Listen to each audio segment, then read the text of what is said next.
साहब कहते हैं पंडित भूले पढ़े गुनी वेदा। अब यहाँ समस्या यह हो जाएगी कि सदगुरु कबीर कहीं पंडित का जब उच्चारण करते हैं तो पंडित से अर्थ उनका होता है ज्ञानी से, लेकिन यहाँ साहब कहते हैं पंडित आगे भूले किसमें, तो पढ़े गुनी वेदा। एक और जहाँ सदगुरु कबीर पंडित को ज्ञानी भी कहते हैं, पंडित को समझदार भी कहते हैं, वहीं इस पद में साहब कह रहे हैं कि पंडित भूले पढ़े गुनी वेदा। पंडित वेद को पढ़ करके गुण करके भूला हुआ है। अब समस्या यह है कि फिर यहाँ पंडित का अर्थ क्या होगा, क्योंकि जो सत्य असत्य का निर्णय करे ऐसी बुद्धि जिसके पास है, संतों ने कहा है, ऋषियों ने कहा है, वो पंडित है कि जो सत्य और असत्य का निर्णय कर सके, सही और गलत का चुनाव कर सके, ऐसी बुद्धि जिसके पास है वो पंडित है। वो नहीं जो भ्रम में डालता है, वो नहीं जो लोगों को आडंबर में डालता है।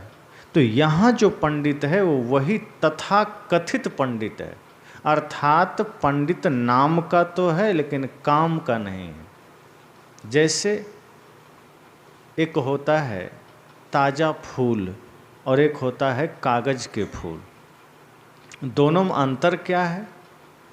ज़्यादा खूबसूरत आपको कागज का और प्लास्टिक का ही फूल लगेगा कि वाह क्या सुंदर है, और जिंदा फूल हो सकता है कम ही सुंदर लगे, लेकिन अंतर इतना है कि कागज और प्लास्टिक के फूल में कभी खुशबू नहीं आ सकती, और जिंदा फूल चाहे 5 मिनट के लिए ही जिंदा रहे उसमें खुशबू आएगी, क्योंकि वो उसकी अपनी उपज है, वो कहीं से दूसरे के भरोसे नहीं है, वो खुशबू उसकी अपनी है।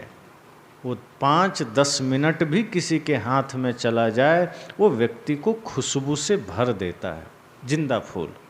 लेकिन प्लास्टिक फूल सालों साल पड़ा रहे, वर्षों पड़ा रहे, उसमें खुशबू नहीं आता और खराब भी नहीं होता। तो साहब जिस पंडित की बात कर रहे हैं ये समझ लीजिए वही कागज का फूल है, ये प्लास्टिक का फूल है जो दिखता तो है हाँ ये पंडित है।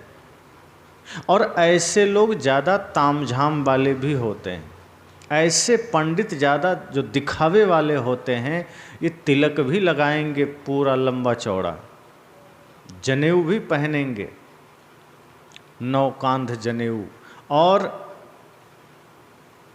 रुद्राक्ष पहनेंगे, हाथ में धागा बांधेंगे, लंबी लंबी चोटी रखेंगे, मालूम पड़ेगा जैसे कि दुनिया का सारा ज्ञान इन्हीं के पास, ग्रह लगन मुहूर्त दिशा सब कुछ का ज्ञान रखेंगे। ऐसे पंडित की बात साहब कह रहे हैं कि जो भ्रम में खुद पड़ा है। इसलिए साहब कहते हैं पंडित भूले, पंडित भूल गया किसमें, तो पढ़ी गुनी वेदा। वो वेद को पढ़ा है, वेद को मनन किया है, वेद को ही रटा है और उसी में भूला है। लेकिन वेद को पढ़ने के बाद, शास्त्र को पढ़ने के बाद भी समस्या क्या हुई? आप अपन पौ जानू न भेदा। आप यानी स्वयं, अपन पौ यानी स्वयं के स्वरूप का ज्ञान, स्वयं के स्वरूप का भेद वो नहीं जान पाया। अभी आप सुन रहे थे जड़ और चेतन, तो वही चेतन की बात साहब कह रहे हैं कि आप अपन को जानो न भेदा, कि अपने आप को नहीं जान पाया, मैं कौन हूँ ये ज्ञान उसे नहीं हो पाया।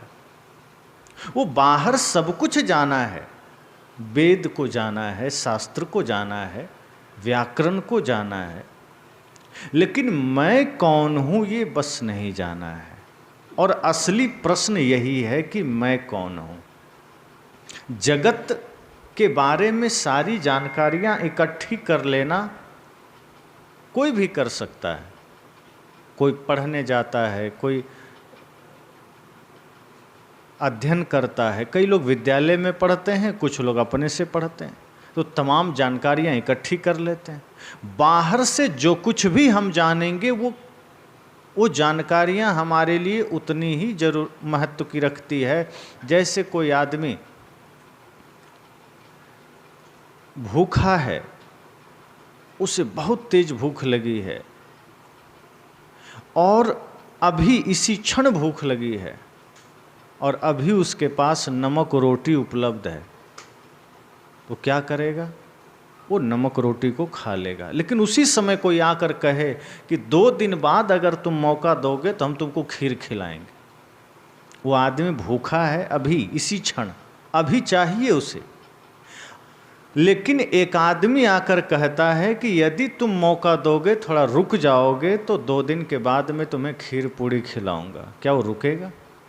नहीं रुकेगा, वो अभी ही खाएगा, क्योंकि ज़रूरत अभी है, इसी क्षण ज़रूरत है, इसी क्षण आवश्यकता है। अगर अभी वो नहीं खाएगा तो मर जाएगा।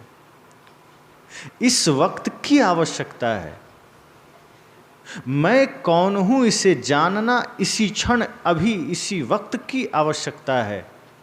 जगत को जानते रहिए, बाहर से बहुत अच्छी अच्छी चीज़ें, जानकारियाँ मिलती रहेगी, लेकिन उससे होगा क्या? कुछ नहीं होगा, वो निरर्थक है, व्यर्थ है। और हो सकता है बाहर की जानकारियाँ एक साधारण आदमी भी बहुत ज़्यादा जानता हो।